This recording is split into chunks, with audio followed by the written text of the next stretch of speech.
ABC News. This is ABC World News Tonight with David Muir. Reporting tonight from the Vatican. Good evening tonight from the Vatican, where we witness the historic ritual begin today, the secret conclave to elect a new pope. And tonight, the first signal from the Sistine Chapel. Just before 9 p.m. local time, black smoke was seen coming from the chimney atop the Sistine Chapel, signaling no new pope. The first vote of the conclave and no cardinal securing the two-thirds majority needed to become pope. Some 3 hours earlier, we saw the 133 cardinal electors walk slowly to the Sistine Chapel, chanting the Litany of the Saints, asking the saints to pray for them in this moment as they choose the next leader of the 2,000-year-old church. And then one by one, they stood at the center of the chapel offering a solemn vow of secrecy with their hand on an open book of the Gospels. Then the final order delivered in that chapel before the doors were closed, the words extra omnes, Latin for everyone out. Everyone except the cardinals who will vote, told to leave the room for good. And tonight, when that black smoke appeared, tens of thousands in St. Peter's Square erupting in applause. Even though there was no new pope, they knew they had witnessed history, this first vote, this first step inside the Sistine Chapel.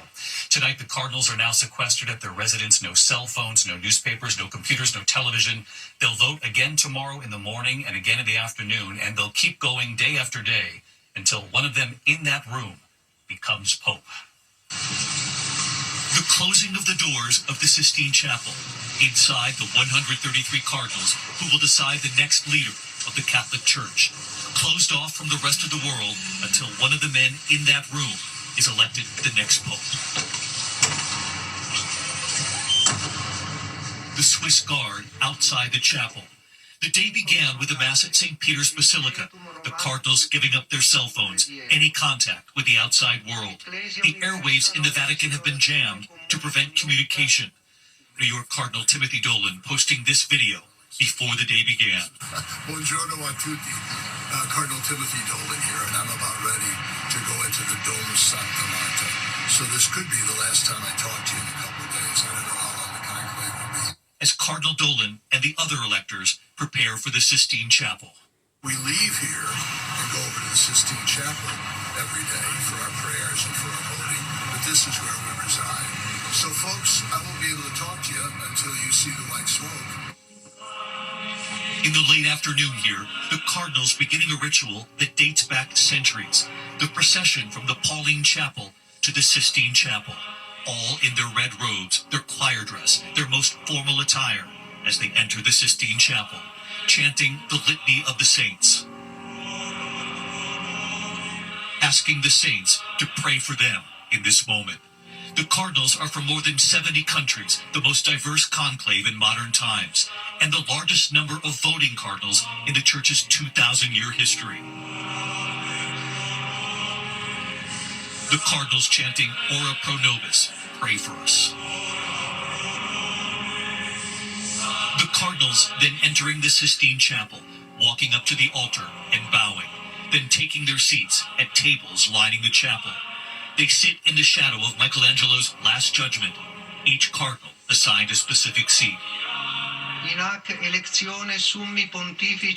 Cardinal Pietro Parolin, the Secretary of State under Pope Francis, and one of several contenders to become the next pope, leading the cardinals in an oath of secrecy and vowing to not let their vote be swayed by external influences. Each cardinal then approaching the altar on their own, placing their hand on the Gospels, stating their name and saying, I do so promise, pledge, and swear to uphold their sacred duty. So help me God. The weight of the moment on their faces. Among them, 10 cardinals from the United States. Cardinal Robert Prevost, born in Chicago. Cardinal Michael Harvey, born in Milwaukee. Cardinal Joseph Tobin, once a mechanic, now the Archbishop of Newark, New Jersey. Timothy Cardinales Dolan. And then Cardinal Timothy Dolan, the Archbishop of New York. There was Cardinal Charles Wangbo, the first ever cardinal from Myanmar, named by Pope Francis. Cardinal Luis Antonio Tagle from the Philippines. Some have now called him the Asian Francis for his warmth and humanity. He is considered a contender here as well. Cardinal Peter Erdu of Hungary, considered more conservative, also a potential pope. Cardinal Matteo Zuppi, the Archbishop of Bologna, Italy, who rides his bicycle everywhere, considered a street priest, much like Francis, and Cardinal Pier Battista Pizzaballa, the first Cardinal of Jerusalem named by Pope Francis. All of them are contenders. And after each one of them pledges secrecy in the Sistine Chapel, the famous order before the voting begins, Monsignor Diego Ravelli giving the order extra omnes. Extra omnes. Latin for everybody out. Those who are not electors leaving the chapel, and the doors are closed.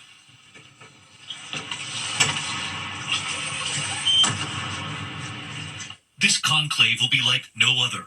133 cardinals voting, all under the age of 80. The majority, 80% of them, appointed by Pope Francis.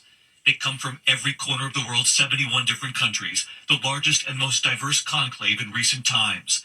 The youngest cardinal, 45. The oldest will turn 80 next week.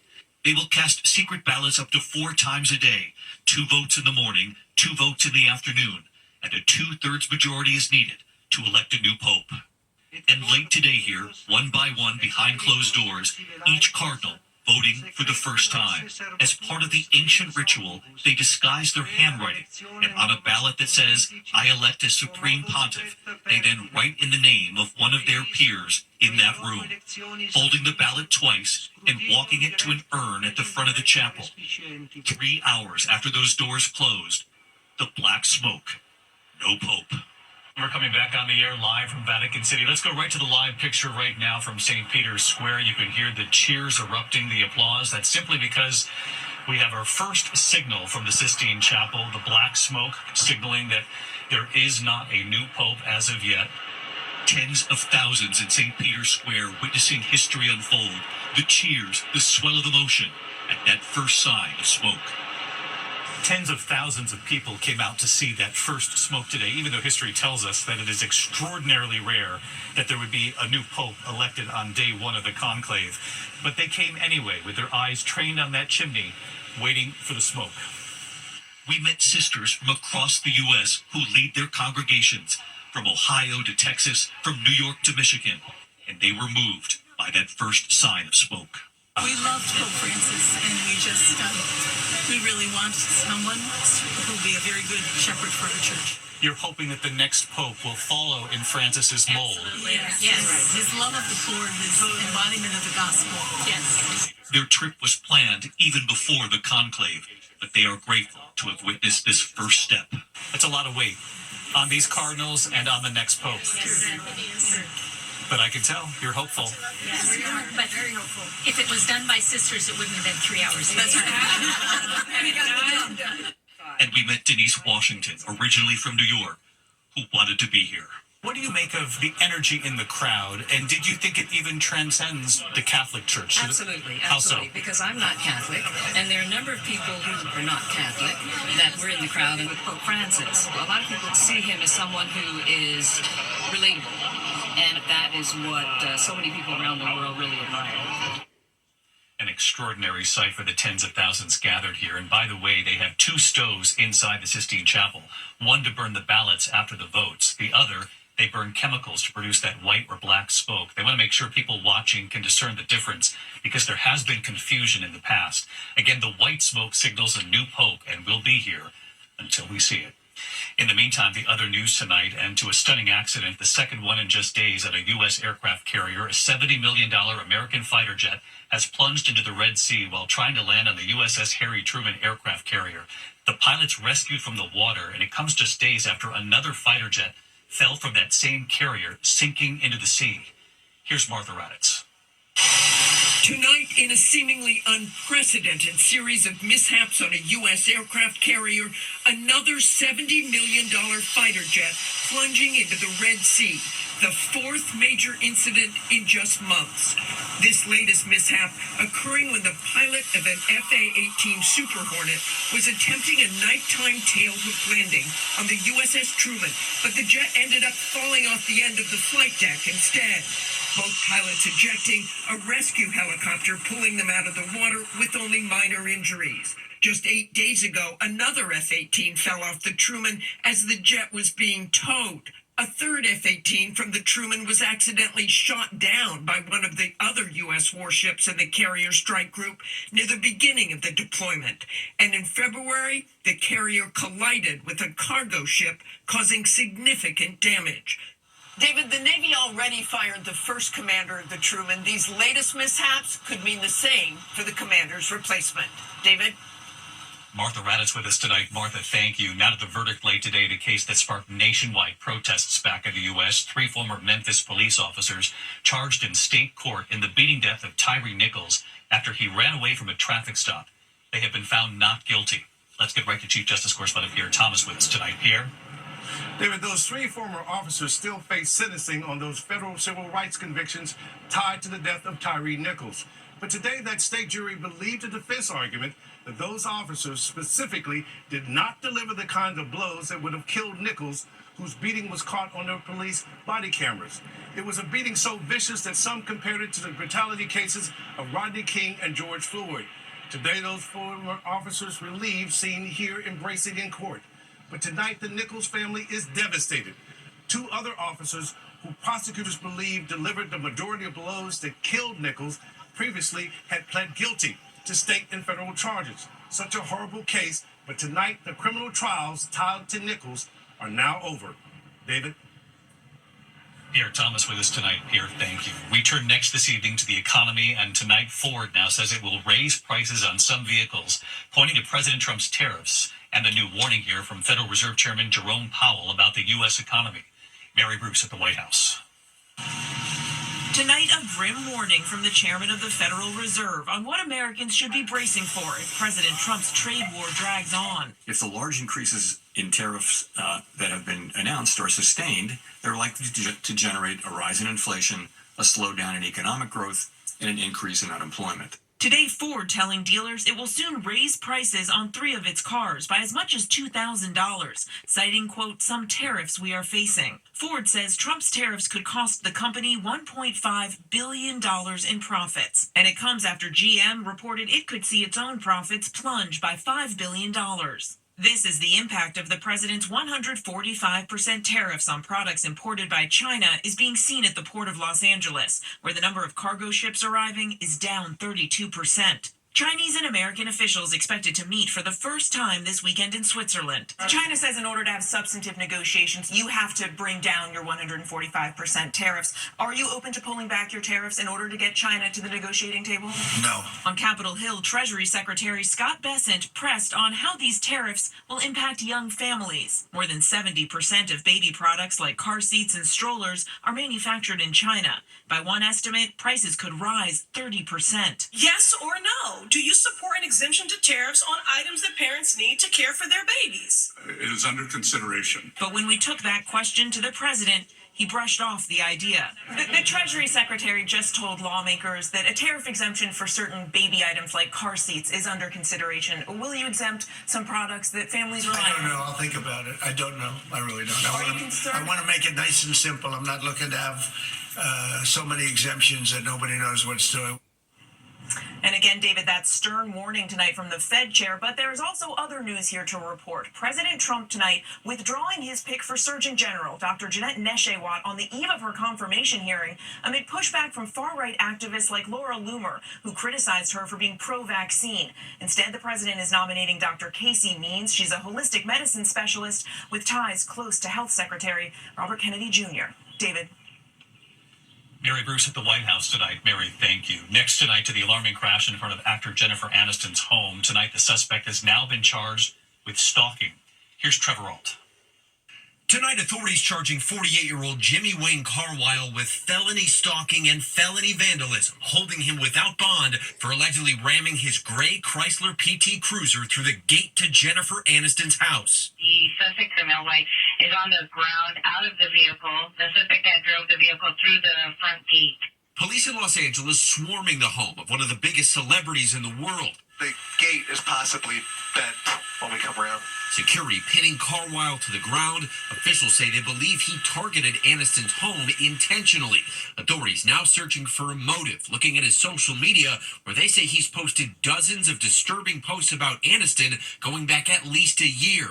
Carwile was originally from Mississippi. His childhood friend Marty Merritt says during the pandemic, he changed. Jimmy went from being a good, average, hardworking, loving family man to a person that no one could recognize anymore. And David, there's so far been no comment from Jennifer Aniston or her team. David. Trevor Alt with us tonight. Trevor, thank you. Now to the major change if you plan to fly in the U.S. Real ID is now in effect. At airports across the nation, passengers now required to show their security enhanced IDs at TSA checkpoints, either a new federally compliant driver's license or state ID card, all of it called Real ID. The TSA saying most travelers are arriving prepared with their new Real ID or their passport. Those who are not are going through additional screening. So far, they are being allowed to fly. When we come back here tonight, the horrific alligator attack, a husband and wife canoeing, the alligator knocking them out of that canoe into the water, the husband trying to save his wife. Also tonight, a well-known actor from Boardwalk Empire and Dawson's Creek, and the alarming new allegations tonight. In a moment. Tonight, Florida wildlife officials are investigating a deadly alligator attack south of Orlando. Authorities say a husband and wife were knocked into the water when their canoe drifted over a large gator. The wife landing on top of the alligator and pulled under, her husband trying to save her. She did not survive. Tonight, actor Michael Pitt is facing charges for alleged sexual abuse in New York City, best known for his roles in Boardwalk Empire and Dawson's Creek. He's accused of sex abuse, assault, and strangulation stemming from alleged incidents in 2020 and 2021. His attorney says Pitt and the alleged victim were in a consensual relationship. Pitt has pleaded not guilty. When we come back here tonight, we're tracking major storms, 10 inches of rain in some places, and then the heavy rain headed to the northeast in a moment. To the index now. Tonight, we're tracking a flash flood threat across multiple states, a flood watch in effect from eastern Texas all the way to Mississippi, New Orleans at a significant risk. Up to 10 inches of rain from Louisiana to Florida to the Carolinas right into next week. Also heavy rain in parts of the northeast tomorrow and Friday. For the first time in 15 years, Disney is developing a new global theme park. It will be Disney's 7th park, this time located in Abu Dhabi, the first Disney park in the Middle East. CEO Bob Iger tonight calling it the most technologically advanced theme park that we've ever built. Disney, of course, is the parent company of ABC. When we come back here tonight, what we saw right behind us here today, and then what we heard right here in St. Peter's Square. Before we go tonight, for all of the beauty and splendor here in the ancient city of Rome, the eyes of the world were instead trained on something else today, the makeshift chimney installed above the Sistine Chapel. High up above St. Peter's Square here, today we saw the black smoke pouring from the chimney of the Sistine Chapel. The first vote, the first signal, the Cardinals did not reach a two-thirds majority to select a new pope. Not since the year 1503 have they chosen a pope on the first vote. Tens of thousands filled the square anyway today, witnessing this first step. The applause was thunderous. We'll be back on the air. First sign of smoke tomorrow from the chapel, white or black. I'm David Muir. I'll see you then. Good night.